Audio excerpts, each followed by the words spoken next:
I didn't think that it would happen. I mean, it was looking kind of bleak. It was looking like it might be sometime in the summer, but it happened this past weekend. I finally got a relaxer touch up. Mind you, it was 4 weeks late, but it happened. And I'm happy about it. And I'm going to share with you all about what happened. Hi, I'm Leah, and welcome back to all of you who've been watching some of my videos, who might be regulars around here, and then welcome to all of my first timers. In this video, I'm going to be sharing how my trip to the hair salon went during the COVID-19 pandemic, how my hair turned out, what those results were, what my stylist said about my hair, and then what is my plan going forward with my hair. Am I changing anything? Am I keeping things the same? You just gotta watch to find out. Basically, I guess you can say this is my relaxer touch-up recap video.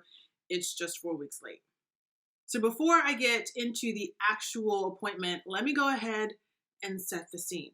The night before, I went ahead and based my scalp using some petroleum jelly. It's something that I typically do. My stylist bastes my scalp when I get there, but I like to do it myself. I've done it myself for years.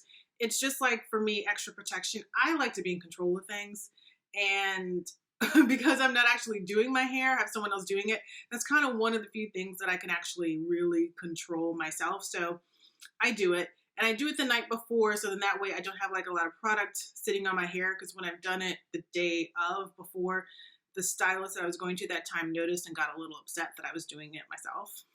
So I do it the night before, so it kind of settles and it's not as obvious. And then the morning of my appointment, I usually put some kind of product on my hair to help kind of protect it from relaxer runoff.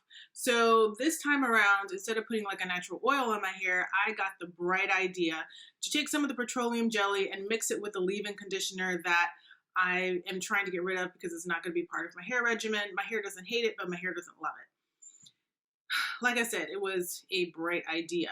So I put it on my hair, and after I was done, I was like, why does my hair feel dry? Because when I woke up that morning and I wrapped my hair felt really great. It felt good. It felt moisturized. And I was like, yes, my hair feels good today. And then I completely screwed it up.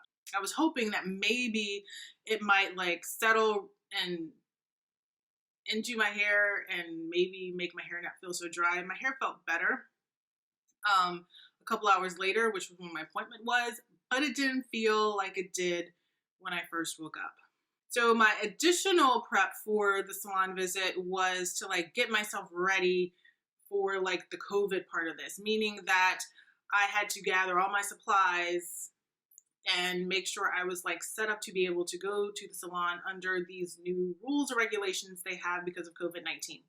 So I had my 3 masks. I mentioned before in another video that I was probably going to try to have 4, ended up having 3 that I was taking with me just because I was wearing 1 and I wanted a couple of backups in case like products got on them or they got really wet, and I didn't want to sit there with a wet mask.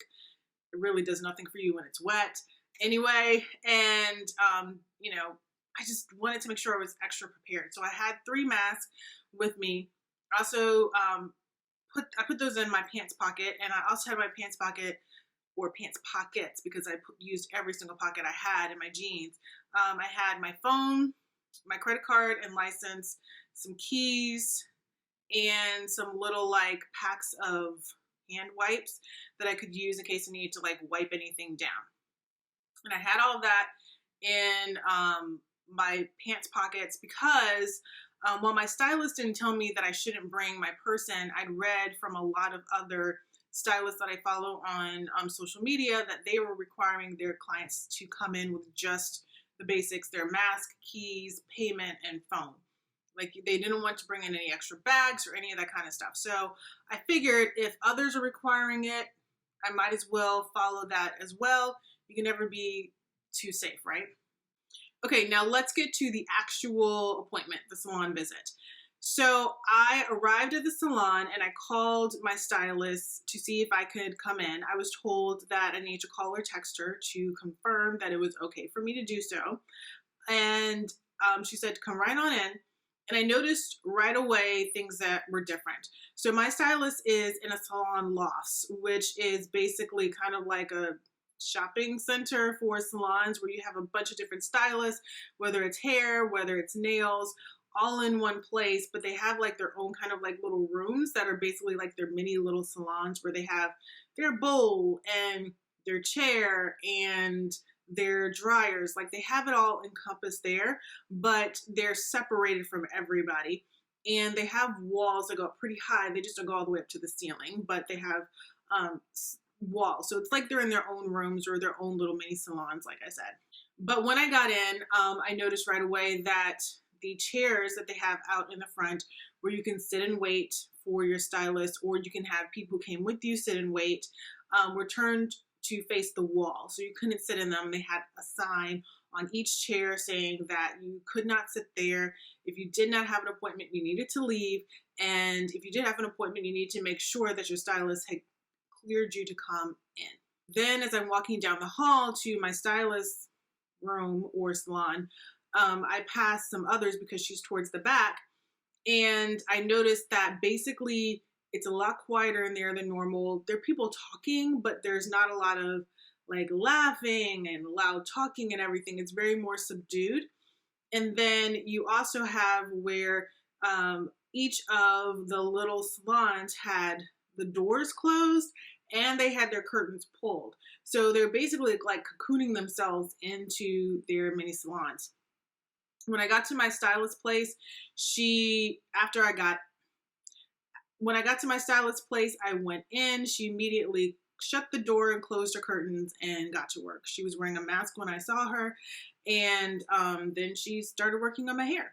I did notice a few different things in my stylist salon. There weren't a bunch of magazines sitting around. She didn't have a lot of knickknacks around.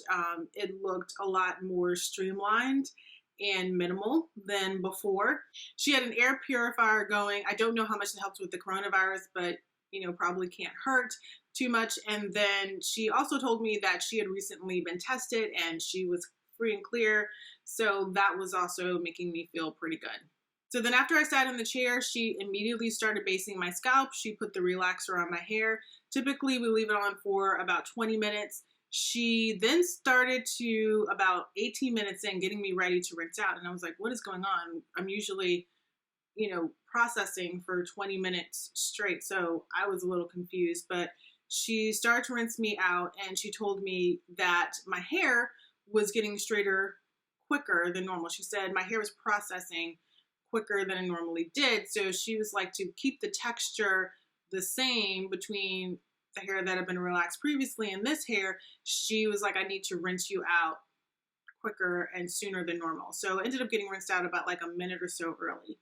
So we're going to keep an eye on that for the next time around. Does it need to be 19 minutes instead of 20, or should we be going 20? So who knows what happened, but we're paying attention to that for the next go around. She did a thorough rinse out. She neutralized my hair and also had left the neutralizer on for a while. I think it was between like 5 and 10 minutes. I really couldn't tell because I'm not very good at telling time without a clock. And I didn't want to pull my phone out because I basically was like, I just want to leave my phone in my pocket where I know it's safe and it's clean in there. So I don't have to like clean my phone after I leave. So I don't really know how much time, but it was a bit of time that I was sitting there with the neutralizer on my hair. And then she shampooed me twice, which was a little different, but okay. We'll talk about that later. And then she put the conditioner on my hair. I sat under the hooded dryer for about 15 to 20 minutes to deep condition my hair. And then she rinsed me out. Then we started talking about like what we were going to do afterwards for my hair. She blew me out. And funny thing, I kept my eyes closed the entire time. I seen a headline that in some place, I think it may have been in Europe, don't quote me though, but that salons were banning blow dryers because of the coronavirus. So I was just like, let me just keep my eyes closed during this time because who knows. And then after that, we started talking about my hair and cutting it. There's still a lot of damage here on the bottom of my hair. We did a cut, so I really didn't gain much of any length this time around because of that, but we're going to constantly be cutting off a lot of the damaged hair for a while, which is unfortunate. And it's really the impact of having damage from protein overload and having the protein overload go for as long as it did. Like if it had been something that I caught pretty quickly, I don't think my hair would have been in the kind of state that it was in. But my hair was really, really damaged from it. So, you know, it's going to take a while to get it back to be completely like how it was before. My stylist also started asking me about the products that I was using on my hair because she noticed that my hair felt really dry. And the reason she said it felt really dry is because when she was shampooing, she had to shampoo twice. She said after the first shampoo, my hair didn't feel right. It felt off. And so she used the shampoo again, and she said my hair just kind of like drank it all up. And the shampoo she used was the Joico Moisture Recovery Shampoo. And she said that it's a really moisturizing shampoo. And she said it seemed like my hair was just dry and really looking for some moisture.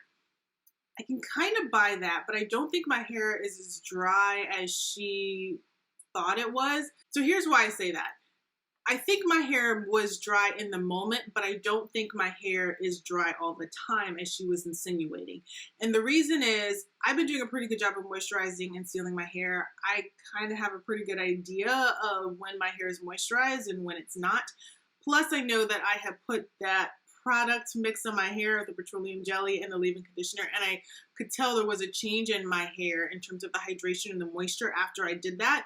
So I think what she was feeling and what was happening is that I had that gunk all on my hair, and the first shampoo didn't get it off, but the second shampoo did, and then my hair just like sucked everything in because it wasn't able to do it the first time around because I had all this stuff built up on my hair that was just clogging the moisture from getting in. Now, I could be wrong. My hair might still be on the dry side. I might not be doing as good a job of moisturizing and sealing as I thought I was, but that seems more probable to me just knowing how my hair has been the last few weeks than what she was suggesting. Either way, my stylist suggested that I get some of the Joico Moisture Recovery shampoo myself, and so I have bought some at Ulta, and I'll be picking it up tomorrow, and I'll be using it my next wash day, and so we'll see if I really do notice a difference. I mean, it might be my hair could use some extra moisture. Who knows? So that was the appointment. Those were some of the things that my stylist and I talked about, and you can kind of see some of the results here. You know, my ends have been cut because they're all nice and straight. I'm actually glad that I decided to get the cut. I had mentioned in a previous video when I was talking about how I prepare my hair for relaxer touch-up and what I was planning to do for this appointment, that I was thinking originally maybe just going up, or at least staying up to the deep conditioner, letting her do the relaxer, the neutralizer, the shampoo, put the deep conditioner on my hair, and then leave and not stay to get my hair dried or to get a cut. But it just felt like wrong for me. Well, I think it could be something that I would have done if my hair was like 100% healthy, like it had been in the past. I think it would have made complete sense for me to do that. But I knew that I needed a cut. I knew that my ends looked pretty bad. I knew that I needed her to look at it. And the only way she was going to be able to cut my hair, look at my hair, was after it had been deep conditioned and dried. And I'm so glad I did, because I feel like if I don't get a cut every single time, if I don't get rid of a lot of this damaged hair every single time I go, I'm just going to let my hair stay damaged, and it's not going to get healthy, and it's going to be worse for me in the long run. So I'm really glad that I listened to my gut and did what was right for me and my hair. So outside of the Joico, I'm not planning to really change anything else about my hair regimen. We're just going to keep going as I've been going. Right now, I don't have another appointment scheduled. I haven't figured out like how many weeks I want to stretch this time around. Typically, I do 12, but with the 16 weeks, it wasn't hard to do. It wasn't easy, but it wasn't as hard as I thought it was going to be to stretch 16 weeks.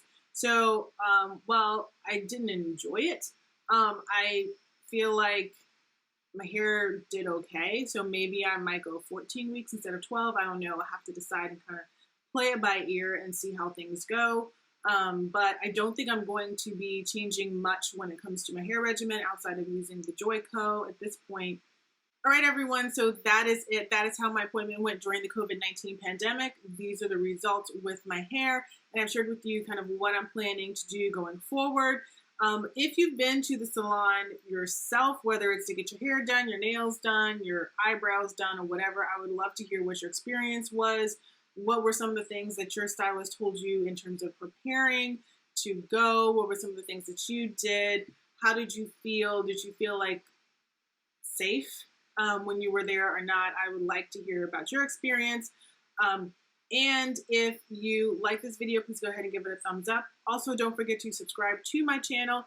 While it helps me, it also helps you because I subscribe to a bunch of YouTube channels, and I love the fact that I do because I can easily find all the videos that those channels that I subscribe to upload whenever I go to my subscriptions tab in my YouTube account. Thanks for watching, and I'll see you in my next video.